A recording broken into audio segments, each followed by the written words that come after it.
x equal to √3 plus √2 হলে x cube plus 1/x কিউবের মান নিচের কোনটি?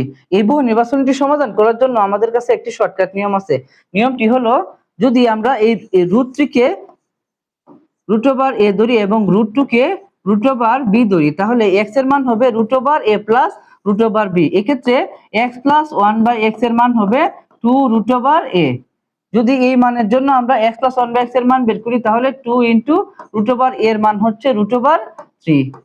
তাহলে হচ্ছে কত? 2√3। এটা হচ্ছে কিসের মান? x প্লাস 1/x এর মান। এখন এই 2√3 এর মানটাকে যদি আমরা p ধরি, তাহলে x কিউব প্লাস 1/x কিউবের মান হবে p কিউব মাইনাস 3p। এখন p এর মান আছে কত? 2√3 আর উপরে হচ্ছে কিউব মাইনাস 3 ইন্টু p এর মান আছে কত? 2√3। এখন এই কিউব যদি 2 এর উপরে আসে তাহলে 8 হবে, আর কিউব যদি √3 এর উপরে আসে তাহলে হবে 3√3 মাইনাস 3 আর 2 গুণ করলে হচ্ছে 6, আর এখানে আছে হচ্ছে √3। 3 আর 8 গুণ করলে হবে 24, আর পাশে আছে √3 মাইনাস 6√3। 24√3 থেকে 6√3 চলে গেলে থাকবে হচ্ছে 18√3। 18√3 আছে আমাদের গ নাম্বার অপশনে। অর্থাৎ x কিউব প্লাস 1/x কিউবের মান হবে 18√3।